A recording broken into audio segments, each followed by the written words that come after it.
So what we're going to begin is a quick fire round of just short points, building on what came out of the Xi-Biden meeting in San Francisco at the end of last year. Then after that, we're going to do a deeper dive into many of the points that are raised in this first quick fire round. So I think many of us will remember that among the things that were supposed to have emerged from that Xi-Biden meeting, direct presidential hotline, fentanyl control, better understanding on fentanyl control, and the resumption of military communications. So there were other things that were mentioned, and obviously other things have happened in the months since then. So I'd just like to do a quick fire round on things that you see that have emerged from that you think continue to be hopeful, or things that have fizzled out and that you want to draw attention to, or new things that have emerged. So just quickly, Robin. Well, thank you very much, Danny. I think the positive for me was that the meeting happened. You can tell I'm not setting my bar very high. But no, it was positive that it took place, that it reset Bali, the Bali G20 margins meeting, which had then been knocked off track with the various events that happened in between, the balloon incident, all those things. And so I think what was positive was that it happened. Don't think the list of achievements, in my opinion, was particularly high. I think since then we've seen how difficult it is for things to be positive. Trade relationship appears to have got worse, and the security situation seems to have got worse, despite their being able to talk to each other and having channels. Okay, thank you very much. I've been remiss. I should have also, when I go down this first round, quickly say a word about each of my wonderful panelists. So Sir Robin Niblett was formerly in charge of Chatham House. He's written a wonderful new book on the Cold War. We'll come back on many of these issues subsequently. Next, Ke Jin, who's professor of economics at the London School of Economics and who has been a powerful voice in helping the rest of the world understand thinking and developments in China. Ke. I think that top American businessmen showing up at the top table, conversing with President Xi, showing that China is still very important for American business, American businessmen, and that China is still open for business. Okay, excellent, Ke. Graham Ellison, who everybody at these meetings knows, he has taught at the Harvard Kennedy School for the last 5 decades, was founding dean. Everybody knows about the Thucydides trap, and many, many other researchers on this important relationship. Graham, what are your thoughts? Well, thank you. It's a great honor to be part of such a distinguished panel. I'm a professor, so if I were grading San Francisco, I would give it an A-. I think it's significant. I think they laid a foundation, didn't just create a floor, but laid a foundation for a constructive, viable relationship. And that foundation, they rests on 3 pillars, 3 C's. Competition, fierce competition. Second, communication, candid, private communication. And third, cooperation, serious cooperation on areas, particularly ones where each requires cooperation with the other for survival.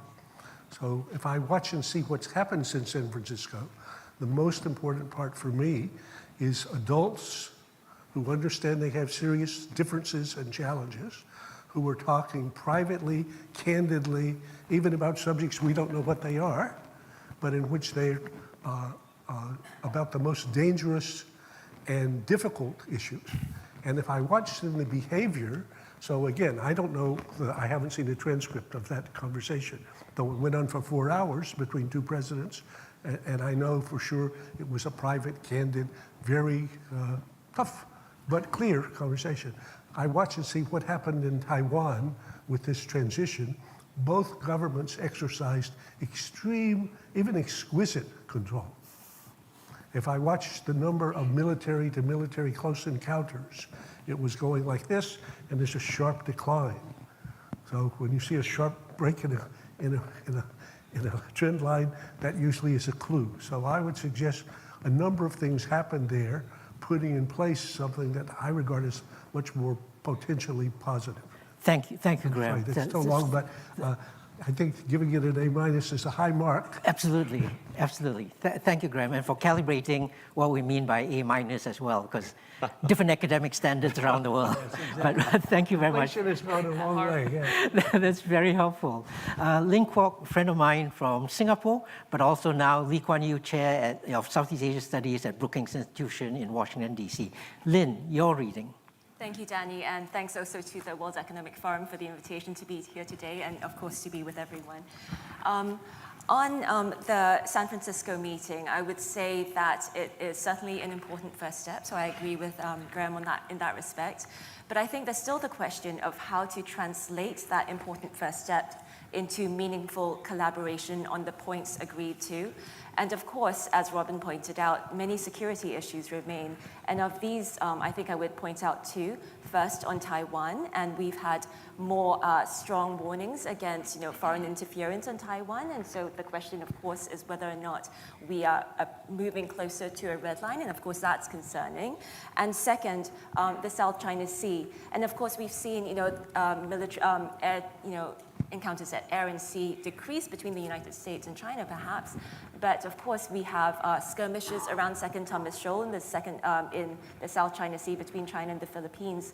And this is dangerous because it could well draw the United States into the conflict, because it might trigger, in the event of an armed attack, it might trigger the Philippines-United States Mutual Defense Treaty of 1951. So those are the things I would look out for. Thank you very much, then.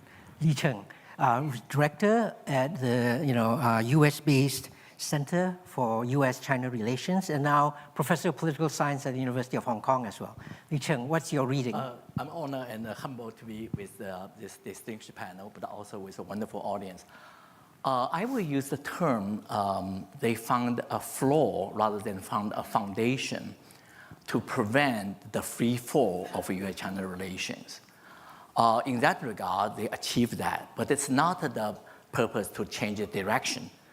I think the direction change probably will take a decade or so, a long time, because of a structural problem, because of lack of trust, even lack of mutual respect. I think I will emphasize three things the meeting achieved. One is the continuation of human control of nuclear weapon in the era of AI. This is profoundly important. Secondly, related is the male-to-male dialogue that we see already resume, although the real dialogue with AI is still in the very early stage. Thirdly, I think the high-level exchanges, especially the Blinken's visit, the Commerce Secretary visit, the NYU and the US administration make it very clear it's US interest to continue educational and cultural exchanges with China. Chinese leader Xi Jinping said the same thing, also with a commitment to sending more Chinese students to the US and having 50,000 American students to China. I think that is very, very important. At least the Biden administration and Chinese leadership reach a very solid agreement on that front. Thank you, Li Cheng. A number of issues that have come up in this quick fire round I want to come back to, do a deeper dive on. But what I'm going to begin with actually are two statements from Graham and Lin on your differentiated reading from San Francisco. So, and I want to focus that conversation, this discussion in particular, on the possibilities for cooperation because of a perception of common enemies, of common challenges. Historically, that's how powers and nations have been able to come together, even if they're at odds with each other, because there's something else that challenges the both of them. And on this front, I want first Lin and then Graham to speak to this, which is that the world is not short of common enemies. We have pandemic issues that still remain. The global climate challenge is still outstanding and huge. There are even issues of international debt that plagues the world. So I wanted to maybe first hear from Lin about these things which you might think of as a kind of non-traditional security challenge. What scope is there for cooperation between these two great powers? And after that, I'm going to turn to Graham on the same question. So Lin, first. Thanks, Danny. Well, first of all, I think I would say that I would prefer to use the term common challenges rather than common enemies. I think we must use language responsibly, and I think very often we tend to use language that is too heightened or too emotional. So let's stick to common challenges. So on common challenges, I think it's quite clear that the United States and China have many common challenges, and beyond US and China, I think the global community has common challenges to face, and you've pointed out some of them. And I think particularly for the United States and China, it's important for them to work on these common challenges together for two reasons. First, because it helps to address those issues, and that's important. And second, because it creates habits of communication, habits of practice and activities, which will hopefully help to improve relations. But if it doesn't help to improve relations, then at least it helps it from deteriorating further. So it's important that they work together, that's clear. Unfortunately, I think what we've seen is that even in the case where there is clear common interest in working together, like addressing the COVID-19 pandemic, the US and China failed to rise to that challenge, and that was disappointing. The Biden-Xi summit that you mentioned in November last year in San Francisco, that was an encouraging first step, as I said earlier, but I think in order to translate that encouraging first step on various non-traditional security issues, countering narcotics, climate change, as well as safety issues regarding AI. I think in order to translate that into meaningful collaboration, we need two conditions to be met. So number one, I think cooperation must not be held hostage to other issues. So I think it was disappointing in the wake of the former Speaker of the House, Nancy Pelosi's visit to Taiwan, that dialogue on climate change as well as several other issues was suspended. And I think if we are to be serious about addressing some of these non-traditional threats, then we need to be able to continue doggedly with pursuit of resolution of those challenges without allowing other thorny issues to derail such conversations. And I think the other condition that must be met is that we need to be able to ensure that these issues do not become part of the broader geopolitical competition. But we saw in the case of the COVID-19 pandemic, of course, that this itself became a battleground for strategic influence in Asia. So you had both countries competing to outdo the other in terms of handling the crisis, and we saw recriminations fly left, right, and center, and that was unfortunate. So I think it's clear that we will have to have political will to address these challenges. Will the US and China be able to rise to that challenge? I do not know, but what I do know, however, is that if we don't see them rise to that challenge, what we will have is challenges moving forward. We will not have resolution to these issues. And the other thing that we will have is a continued deterioration of great power competition. And I think that will continue nonetheless because of the structural issues that Li Cheng mentioned. But I think hopefully we can put a floor to some of the worsening, the worst impulses of that relationship. Thank you, Lynn, for laying out that landscape so clearly. Graham, same question, but also perhaps I could get you to maybe dig a bit deeper into this idea of how, even with common challenges like the COVID pandemic, AI regulation, the global climate challenge, why has it been so difficult to come together to treat these challenges, even while remaining rivals in other domains? So big topic and a great topic, though. I think you're, as you did in the string before the session, you're onto a strategically big idea, which is, again, in geopolitics, historically, the enemy of my enemy is a friend. So if we look at history, the US and Europe were able to find common cause with Stalin's communist Soviet system, which they hadn't even been willing to recognize when they faced Hitler's Nazism. As Churchill said famously, if the devil were prepared to become involved, I would have a few good words to say about him. Okay? So the enemy of my enemy is a friend, and I would say, agree with Lynn, that a challenge, especially a challenge that may be a challenge to my survival.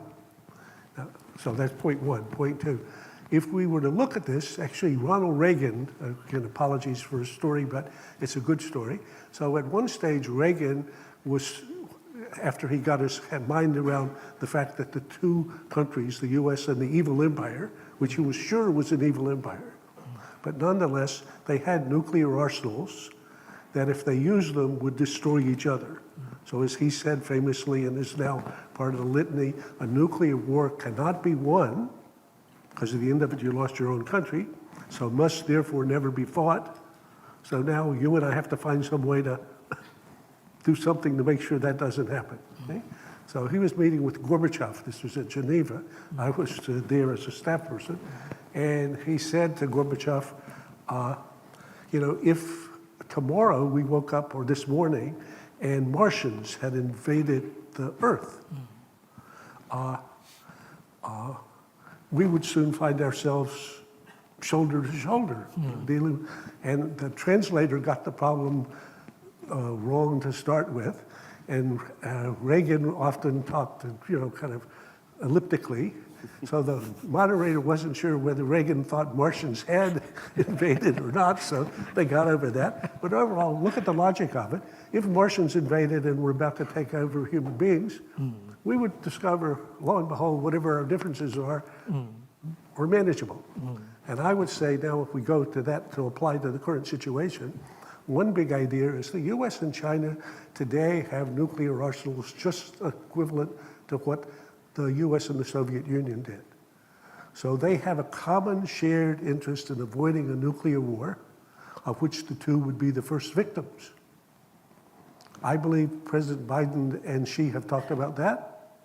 I think at Bali they talked about that, the predecessor to San Francisco, and they're both very clear. We do not want a war, because at the end of a war, China would be destroyed and the US would be destroyed, and for what end for what purpose would that be, would that serve? Secondly, climate is a fascinating one that you mentioned and that Lynn suggested. If it is correct that we live in an enclosed biosphere on a small planet, and if your greenhouse gas emissions or mine, either of us, can make it uninhabitable for both of us, that's my survival requires somehow constraining me and you constraining yourself and figuring out some way to do that. We can go on down the list. Pandemics is another interesting example. So in principle, logic should suggest that if my survival requires some level of cooperation with you, however competitive we are, I'm going to manage a relationship that's both fiercely competitive and deeply cooperative. Now, there'll be trade-offs, and there'll always be a temptation to be short-sighted. So this doesn't absolve you from the requirement for serious statecraft, but indicates it's a more manageable problem than if I really could bury you, or vice versa, and therefore it was an unconstrained rivalry. Thank you. Thank you for reminding us of that saying, the enemy of my enemy is my friend. And that's part of what drives the conversation that we're having about the possibilities for inadvertent cooperation, even if we are at odds with each other. The ideas here that throw out notions about economic rivalry, which I want to turn to Keryu next. On the narrative about the enemy of my enemy, the one that we said ought to be driving some of this conversation. There was a time when America and China, before America and China became great friends, Nixon wrote this powerful piece in Foreign Affairs about how the world cannot tolerate a nation of 1 billion people living in angry isolation. And that opened the doors to this kind of collaboration subsequently. But there are people who say that, well, do not think that was the milk of human kindness flowing out of Richard Nixon. It was that both of them were staring down a Soviet Union that was a common enemy. So there are many other issues here to unpack. But you've introduced, both you and Lynn have introduced the ideas that, well, there are different domains, and some of those domains, competition might be a good thing. In economics, Keryu, we often like the idea that competition is what drives all of us to be better. that competition in the economic domain is actually something to be welcomed. How do you, as an economist, looking at the changes that are going on in economic production structures across America and China, the innovation that's happening in these two great economies, how do you square that with the kind of inability to come up with some forms of cooperation, if only implicit? Ke. Thank you, Danny. Well, first observation is that one of the most striking patterns in the US economy is the reduction in competition and the rise in concentration in the last few decades. And that has led to, or certainly a factor of declining productivity and potential innovation capacity. This is a big deal. But before I turn to that, and just following up on some of the aspects that were raised, climate, that is the major area of cooperation. Let's face it, let's be real. $5 trillion gap in emerging markets, developing countries, that needs to be filled for sustainable investment, green investment until 2030. 45 million EVs needed by then. So let's not talk about overcapacity. 600 million people in Africa without electricity. And by 2030 or a few years later, more than half, or maybe by 2040, excuse me, more than the majority of the source of energy is coming from solar. So whether it's industrial policy, whether it's national mobilization, I don't think it's a bad thing that all these countries are doing more investment, especially on the innovation part, because that is the real question we are talking about. Now, also a connecting point is post-war universal moral universality, US, right? Based on values. Let's also have incorporated a Chinese world vision, which is the dignity of living, higher living standards. That's the majority of people living in the world. 90%, something like 90% of the people still live in developing countries. And all these facts that we've mentioned, investments into developing countries have decreased from advanced economies since last year, or the last few years, 9% decrease over the last year. This is a major, major problem. And so coming back to, we like to frame the kind of global race as competition, industrial policies, return of industrial policies, China spending hundreds of billions of dollars on high tech, same thing with US, but by the way, same thing with Japan, Europe's Green New Deal, and many others around the world. That needs to not be viewed as protectionism, right? It's not, policies to strengthen one's own country, one's own innovation system, but also together more investment for the developing world is very important. And I think that if we get very specific, again, one of the issues is, let's not talk about US, China as black or white. It's not like that, right? Let's talk about issues. Let's talk about mechanisms, and let's find ways to solve specific issues. And so I think that's kind of the economic part is really important. And coming back to competition, I think competition is very much needed for the reasons that we mentioned. America has less and less competition over time. China actually has ferocious competitiveness levels. I think its competitiveness rankings has risen 7 places or so in the last year. Just look at all the, and I think that is one key part of the innovative entrepreneurialism that is going on. And so as we move forward, I think, part of, I think, the positive aspects of this is that everyone has their act together again.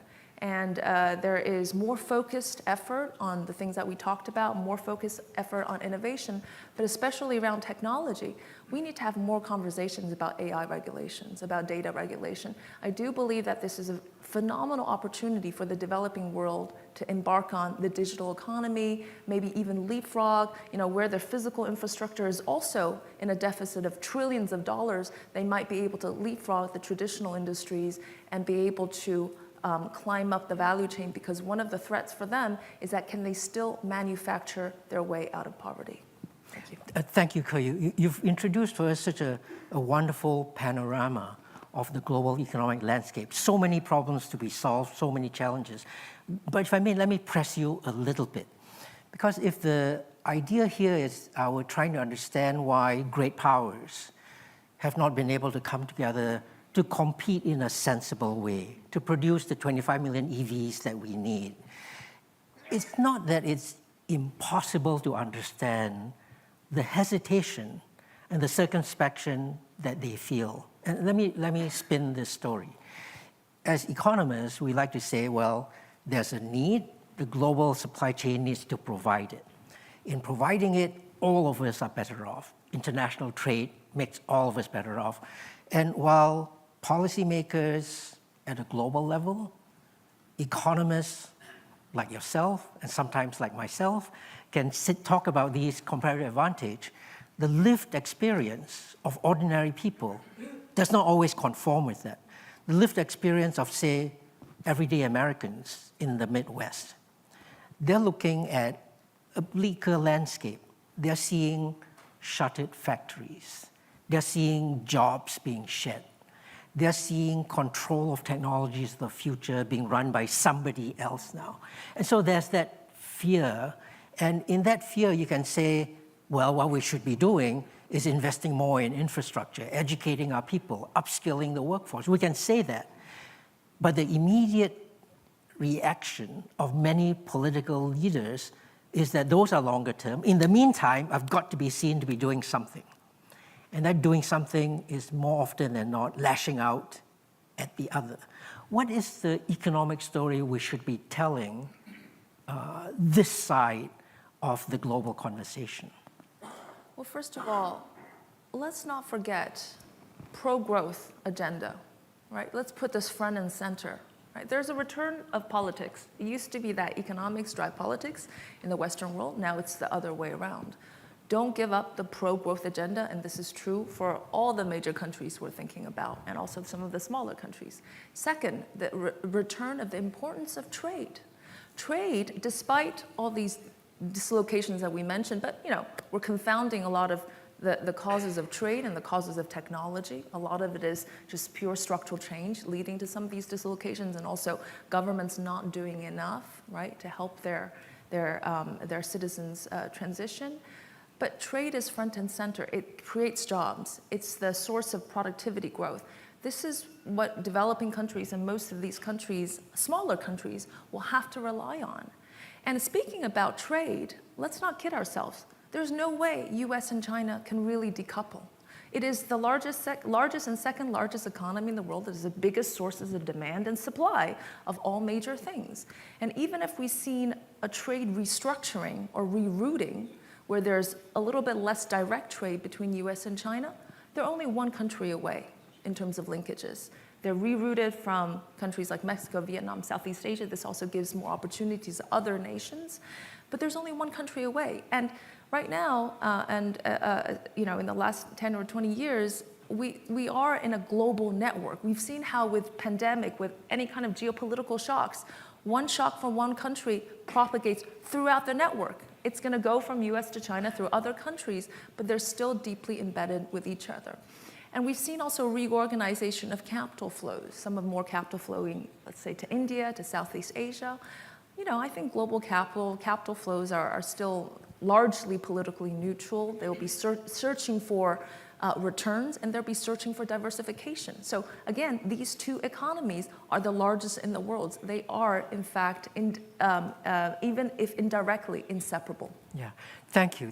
I mean, I want to turn that conversation into one about Cold War narrative, which has sometimes emerged. But Graham, you wanted to react? One footnote on the point. Certainly, yeah. No, I agree completely with just what was said, but I think if you read the book by Robert Lighthizer, who was the trade representative for Trump and who will be the key economic assistant to Trump, and he's written now a book about No Trade is Free. That's the name of it. And he explains his theory of the case, which is that this trading system has been optimized for production and consumption. So the reason why, as an American, I can go to Walmart's or Home Depot and get something at half the price I would otherwise is that there's been an optimized system. Okay? But he believes that instead, that system should be ended, in his view, in favor of a system that tries to optimize the well-being of the citizens who would be the employees, the guys in your factory that you were talking to, or otherwise. He, I think, gets confused about how much that's going to cost, since when you go to Walmart, it'll cost you half as much again, or maybe more. Yeah.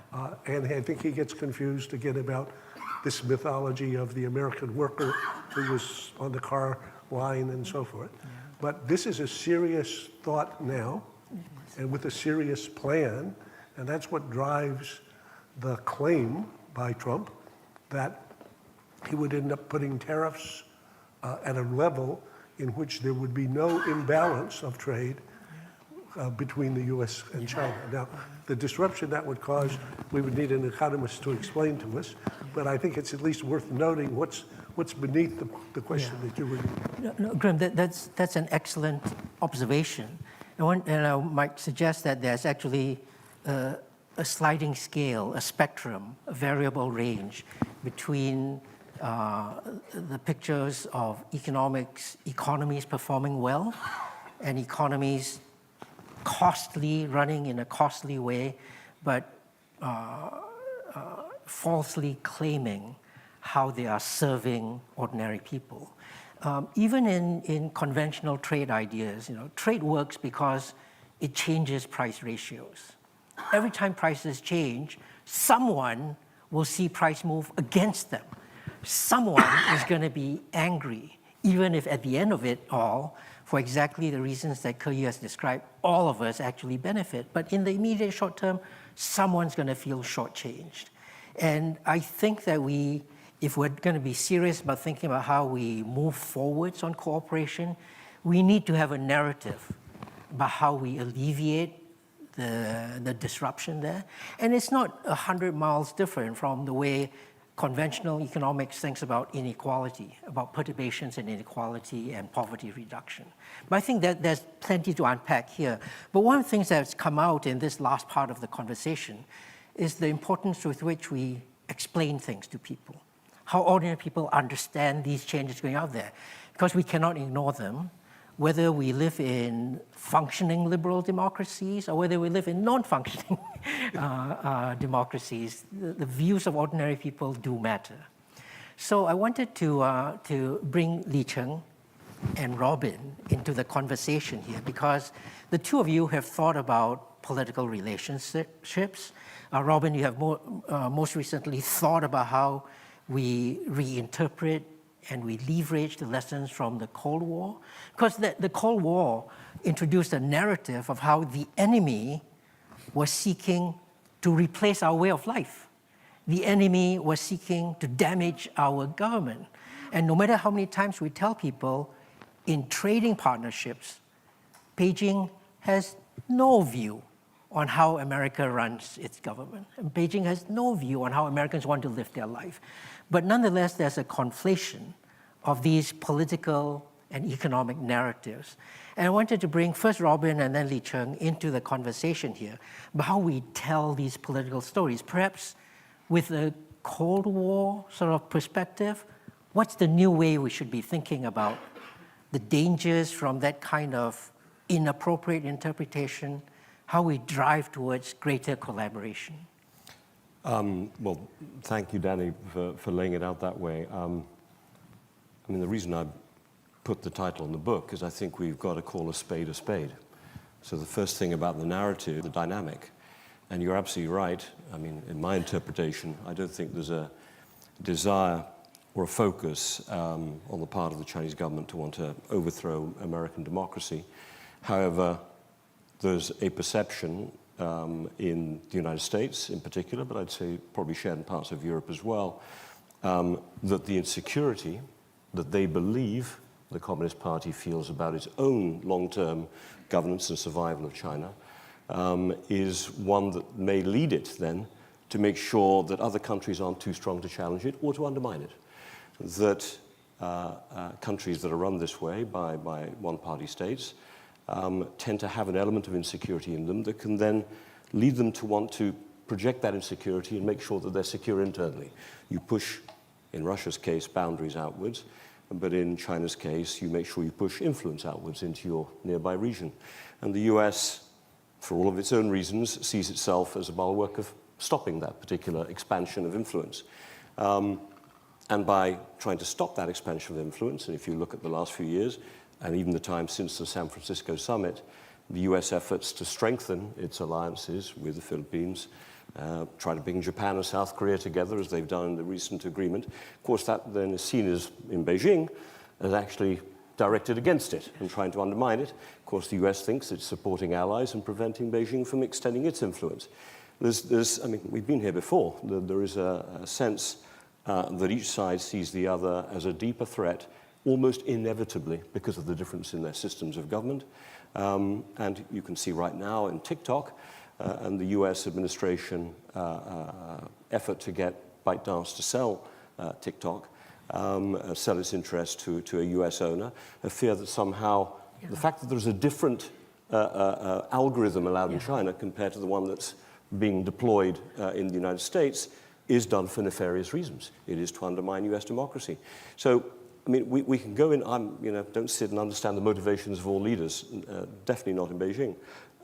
But I think the reality is the two sides are not just confronting each other as military competitors, they are confronting each other in a form of way as ideological competitors. Not communism versus capitalism. That's not the issue here. And I think you said the capitalism instinct is pretty rampant in China when you look at how companies have to fight to survive. But it is between top-down governance and bottom-up governance. And those two systems are not compatible together. So I think you've got to call a spade. And that is why, to go back to the earlier part, there's no point talking about common enemies. I wouldn't say even common challenges. I mean, we can talk about them. They're real. We should do this. We should do that. The US and China should cooperate. Should doesn't get you anywhere, I'm afraid, in today's world. They see each other in zero-sum terms. We're back to zero-sum perceptions. So you then if you accept that reality, which I think is important to do, then you need to look for the space for cooperation. So let's just be very practical. If you're thinking about health, you put health on the list. I'm afraid the perception is in Washington, certainly, that the sources of the virus have not been fully explained in Beijing. That is the view, and the latest report that came out just about a month ago believes that it's sourced somehow, maybe even with US funding, I might add, from the laboratory in Wuhan. That's been put out there. Your ability then to cooperate on virus preparation is going to be severely constrained. There's no point. We should cooperate on health. We won't in that area. But maybe you could cooperate on antimicrobial resistance. Huge global challenge. Maybe you could cooperate, as America and China have done, on testing. Find the areas that are practical, that are outside the lane of the zero-sum competition, that are outside the lane of what might be a misinterpretation of each side's motivations, but they nonetheless are definitely politically real. Climate, I'd say, is the same thing. We should all be facing the common challenge of climate change, absolutely. But right now, it is seen that the more competitive China is in EVs, the more it is undermining American global economic competitiveness, but also dominance of critical minerals. There's a fear of depending on China's capability in these areas. So you've got to find sort of different space. Maybe we need to cooperate on carbon capture and storage. Maybe we've got to cooperate on efficiency gains that can be achieved in buildings. You've got to separate out, your expectations, and secondly, the lanes need to be lanes that don't tip over into a perception of how you're strengthening the other side in geopolitical and ideological competition. It's very difficult to do, but it is the reality. We are in a zero-sum world. If you're in a zero-sum world, you need answers to find the absolute gains in very targeted areas. And I think there are targeted areas. I'm normally the optimist on these panels, but I'm finding I need to put some of the negative down first. And again, that's why, and let me just put one last example, because I know we'll be short on time, to Kiyu's point about Africa and poverty there. Absolutely. But it is a zone of competition. The view is, either China will dominate the mineral imports, or, hell, we're late. Europeans and Americans are waking up to the fact that we need it there. And so long as the IMF has dominant US and European voting weights, and that's not going to change and didn't change back in last December, it's going to be hard to work on debt forgiveness. But actually, that's one part of the world where competing may be good. The fact that we fell behind means we're now going to compete to try to bring our own infrastructure investment into that part of the world. So maybe the competition, even in a sort of Cold War-ish context, might be good for those countries. They will leverage our competition for their own advantage, and go for it as far as I'm concerned.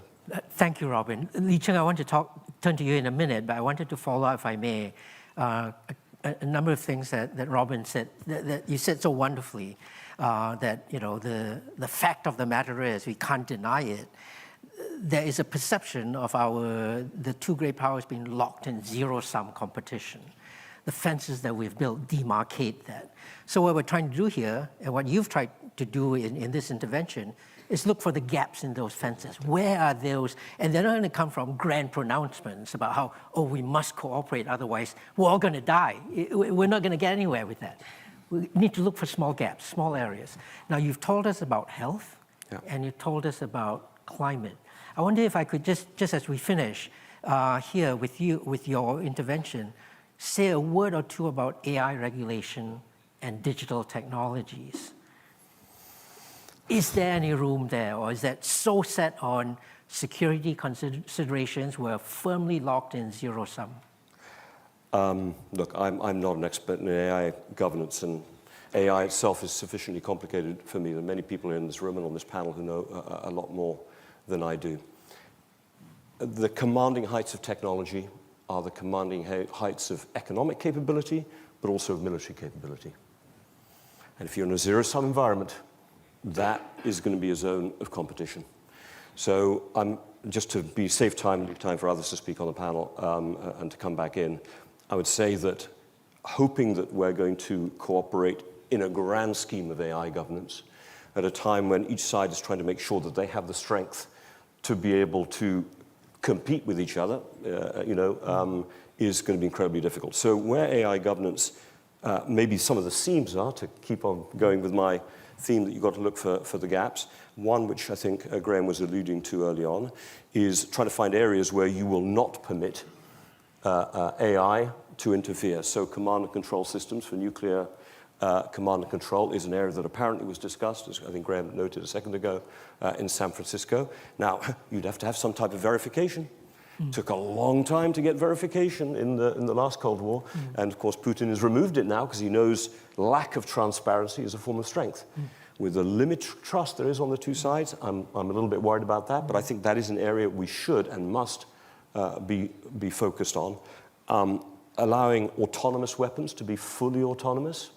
One thing that's come out of the war in Ukraine is a realization that anti-drone technology, electronic warfare, is extremely powerful. And therefore, you send off your drone, it doesn't get to its target after a while. If it doesn't get to its target, well, if it was autonomous, then it wouldn't matter if there was EW against it. So why not have autonomous drones? Well, once you get there, you're on a slippery slope. So I think you need to find some very particular seams to try and make sure we're there. And I suppose ultimate full harms, the danger that AI would spread out into extreme forms of weapons development, that maybe is the seam that we need to find in that area. But generally, technology, data management, I'm afraid I see a bifurcated world emerging. Okay. And we're at the front end. Sadly, we're at the beginning, in my opinion, of a new Cold War. Because we're at the beginning, we don't have the rules, we don't have the trust, we don't have the experience yet, which I think Graham and others have been saying, Lynn and so on, we're trying to find at the moment. Okay. Sorry, I'll stop there. So thank you. That ties in very well with what's been said, the possibilities, and also the caution and circumspection that we need to approach this. Li-Cheng, I want to bring you in on sort of a political science perspective on the issues that, some quite economic issues that we've been discussing. Areas for cooperation from your perception. Well, first of all, I think their question really touched a very important issue about the strategic objective or mistakes on the part of Washington or the Western world. But before that, let me comment on your early comments about enemies and friends. I think that sometimes these terms go without ironies or paradoxes. I think Henry Kissinger said it best. He said, to be an enemy of the United States is dangerous, but to be an ally of the United States is fatal. So I think there's a lot of audience from Europe and from America, from Asia, they know what I mean in light of the American election, very soon, debate tonight. Now, you look at Washington, the Republican hawkish really want to defeat China. The term they use, there's no ambiguity, look at foreign affairs, foreign policy.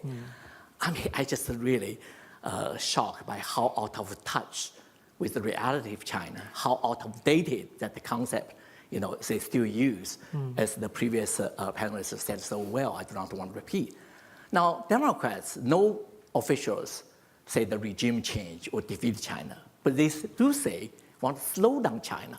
I think this is also a bad narrative. And as Bill Gates said, whenever you want to slow down China, you only accelerate the indigenous innovation. In some areas, China already catch up, like material science, material development. China is way ahead of the United States. You look at the scientific papers. In other areas, China catching up. For example, aerospace, NASA kicked off China 11 years ago out of the moon station, but now China can establish its own. But the problem is, I think it's the narrative, authoritarianism versus democracy, in my view, is too simplistic, too narrow-minded, too ideological, of course, early on said too outdated, but most importantly, too dangerous. Not only dangerous to the world, major power, but even dangerous to the United States. Dr. Brzezinski, the National Security Advisor for Jimmy Carter, said 28 years ago in his classic book, that talk about one of the most, this is after victory of the Cold War. He believes that one of the most dangerous scenario for the United States, probably the most dangerous scenario, is Russia, China, Iran come together. Not because of a common ideology, but a common need to deal with American pressure. If that's the case, United States will face three enemies, and from the east, from the west, from the south. Is that the area that the era or scenario we want to enter? Unfortunately, we're moving that direction. Now, many people probably think that it's only U.S. fault, because there's a more complicated environment. But the question is, when we talk about Thucydides' trap, when the existing power and the rising power, which one is more nervous or feel more fearful? The answer, I think, most people will come to the same or similar answer. Now, at least China talked about peaceful coexistence. Tomorrow, there will be a major meeting in Beijing. Xi Jinping, Li Qiang, Wang Yi will speak. I think you probably will go that meeting, me too. But at least they talk about peaceful coexistence. That resonates well with the global south, with many other countries.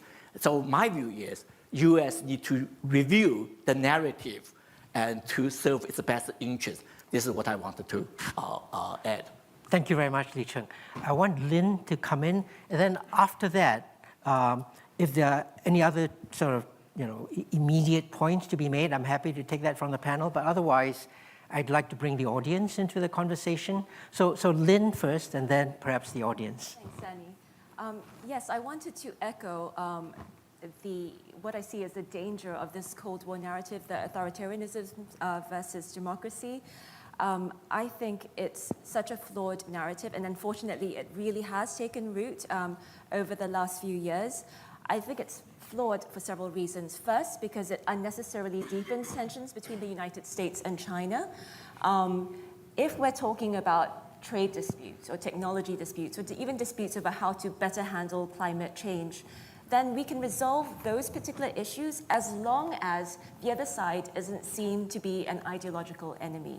But when the other side is like the evil one or the enemy, then it becomes very hard to solve even these difficult but still solvable issues. And let's not forget that the US and China coexisted peacefully for decades with differing systems of governance. So I think that's an important point to make. Second, I think, as Cheng-Li highlighted, this Cold War narrative pushes authoritarian countries who might have more differences between themselves than with the United States. It pushes them closer together, and that's dangerous for the United States as well. And also for the United States, it complicates its partnerships in Asia. So in the US Indo-Pacific strategy, the US highlights countries like Singapore, Vietnam, etc., as important partners in the region. And of course, these are not liberal democracies. So how does this help with its framing of what's happening in the world? The fourth reason I would say is that if democracy is important to the United States, and I think it should be, then does this narrative actually work in a counterproductive fashion to push some countries who are uncomfortable with this narrative closer to the other side rather than the United States? So are you pushing them away from your embrace? So I think that's problematic. And I kind of think that this narrative emerged from the United States, unfortunately, but I think China has not helped itself in that respect. China does talk about peaceful coexistence, and I think that's very much appreciated. However, I think for instance, the joint statement between Russia and China right before the Russian invasion of Ukraine, that didn't help China's case, because even if China isn't supporting Russia, what we do see is perceptions of China, and that has really hardened in terms of the West seeing China as supporting Russia and therefore being on the other side of the fence. I'd like to point out a recent poll in my part of the world in Southeast Asia, where China recently edged past the United States in terms of who respondents in Southeast Asia chose if they had to choose a power between the United States and China, who they had to choose. So 50.5% said they would choose China now, and this is the first year this has happened. Usually they choose the United States.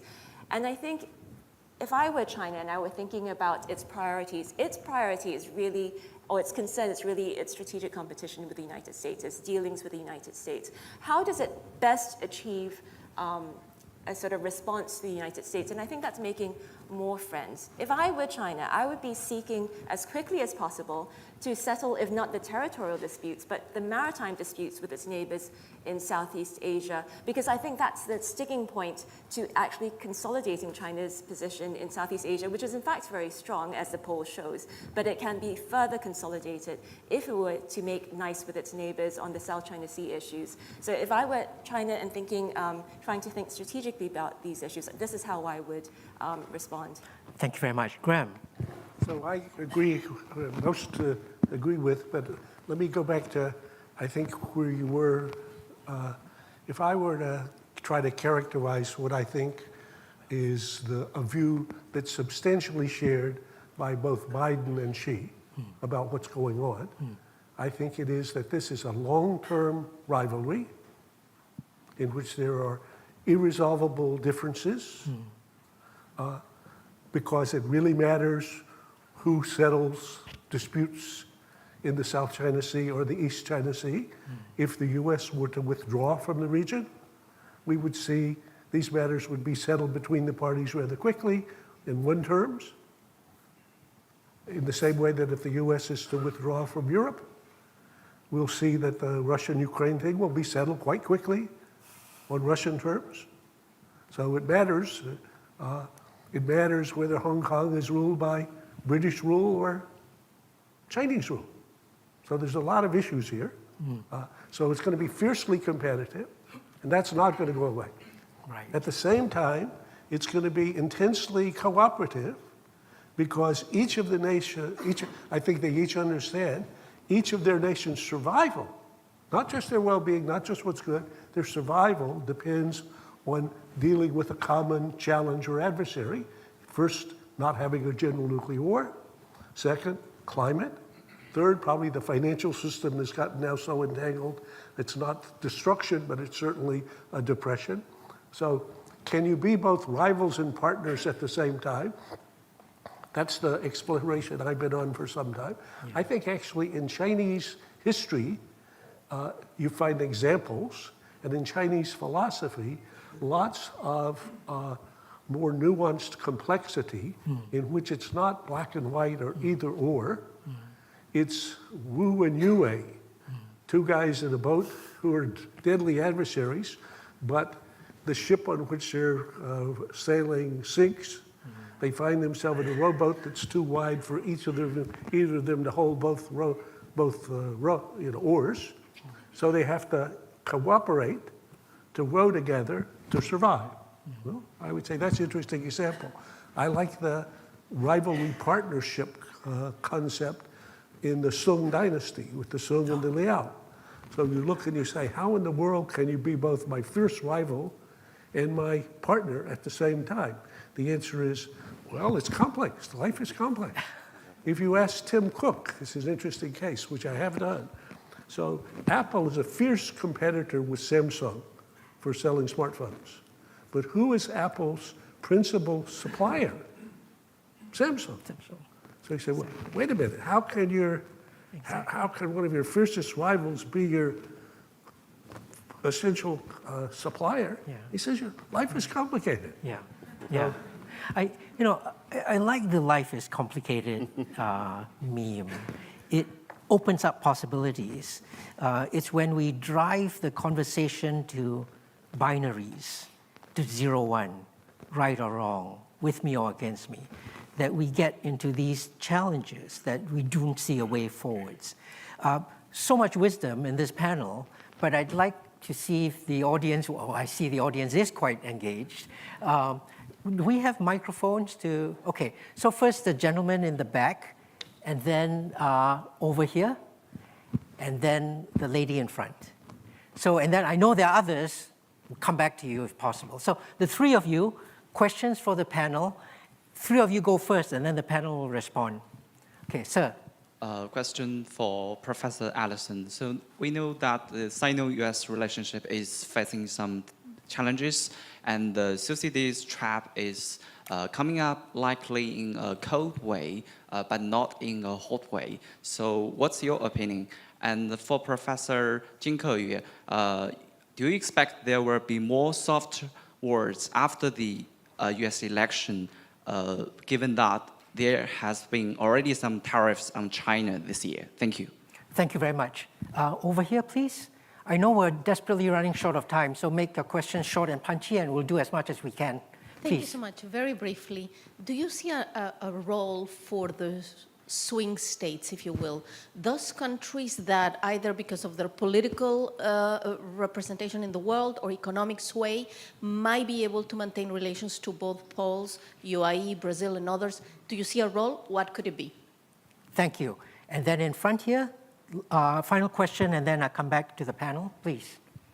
We know there will be a presidential debate between the two candidates tonight in the US. So I want to know what is the most worrying impact if one of them is elected to China and US relations. Thank you. Thank you very much. Now, given the way the time is, I know questions have been directed at Ke-Yu and Graham, but can we just, after Graham and Ke-Yu, everybody get a say in on any aspect of these questions? Then I'm afraid we're going to have to end. So Graham and then Ke-Yu. So great questions. Briefly, so the Thucydides trap conversation has advanced quite far, and I think President Xi Jinping has been wrestling with the question how to escape Thucydides trap. And he has this line that he's used repeatedly in which he says, well, I am in you and you are in me. He did this when the Senator Schumer and his delegation came in October, and that was very confusing to him. When they came back, a couple of them called me and said, what the hell is going on? What is he talking about? I said, I don't quite know, but let me look into it. Turns out this is actually a Chinese saying over many, many years. You could go even back to the Sun Tzu period. So it means that we are so intertwined that we may face some common challenges or common threats that require a degree of and manner of cooperation. I think that's actually a good idea and a productive area. On the debate, I would say, hold your breath. The campaign is at a stage where it's very hard. Most Americans mostly agree that they're opposed to one of the other candidates. So it's a division between not enthusiasm for candidate A or B, but fear or abhorrence of candidate B rather than candidate A. So there'll be a effort to do sound bites and images that play to the imagery in the current campaign. And you should think of the current campaign as a version of theater in which you shouldn't get confused by being literal about what people say. And on China, you can be certain that there'll be extreme China bashing. But as I say to my Chinese friends, however ugly that appears, notice that however nasty either of them is about China, they will have something even nastier to say about their American opponent. Thank you very much, Graham. Ke Yu. Tariff wars are more political posturing than anything else.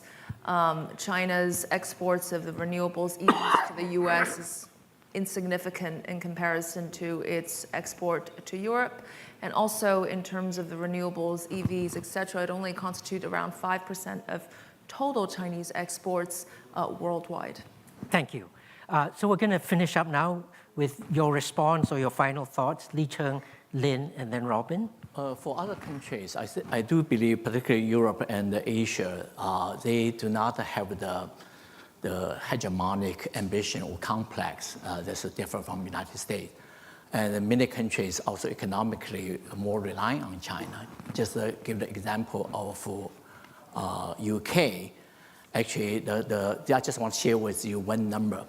You know, Jingyu gave a lot of very, very important number to think about that. UK's trade with Hong Kong, a city, is larger now and last year than UK trade with Japan, the third largest economy. Think about that. And yes, in environment, nuclear non-proliferation, and many other issues, they actually welcome China's development. But they're under pressure with China's kind of ever-growing power. Now, the question about the two candidates, I think neither of them is good for China. But the nature of their differences also will have a negative impact on China. I want to also add, neither of them is good for the United States. I'm deeply worried. I think that the real interest is not to see the world as a zero-sum game, and both sides benefit from the other's confidence, others' stability. But we're not seeing that at the moment. So that's the terrible period we're just entering. Thank you, Li Cheng. Lin. Yeah, I'd like to address the question on the swing states. It's a very important one, so thank you for asking that. I look at the question in two respects, right? So first, what can these other states do vis-a-vis the US-China relationship? And second, what can these states do vis-a-vis the smaller countries who are impacted by US-China competition? So on the first point, I'm part of a WEF Council on Geopolitics, which Robin is also a member of, and Bruce Jones, who unfortunately couldn't be with us this morning, but who has been at this meeting. And we produced a report earlier this year that talked about the role of middle powers. Sorry, Danny is also on this council. I should have mentioned that from the outset. And so we produced this report, and part of it addressed the role of middle powers. And this report recommended the establishment of some sort of coalition of the capable or ad hoc grouping of major Western and non-Western powers who will play an important role in terms of moderating tensions in US-China competition.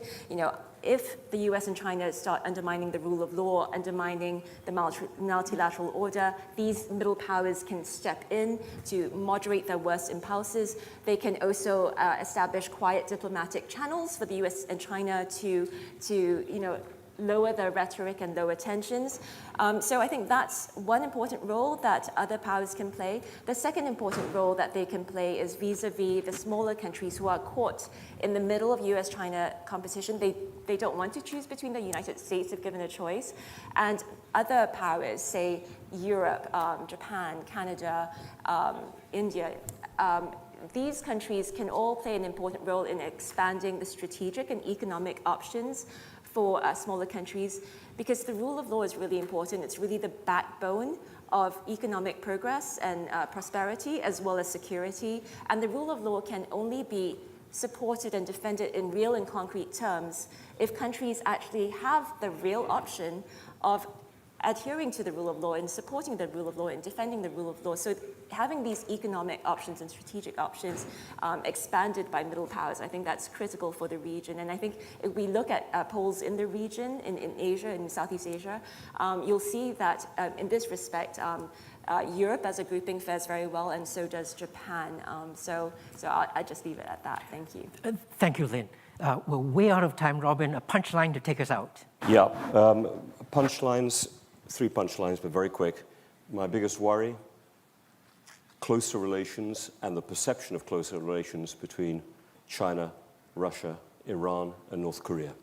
It is an absolute driver of a lot of the negative feeling in Western capitals about where we are in this rivalry. It's happening.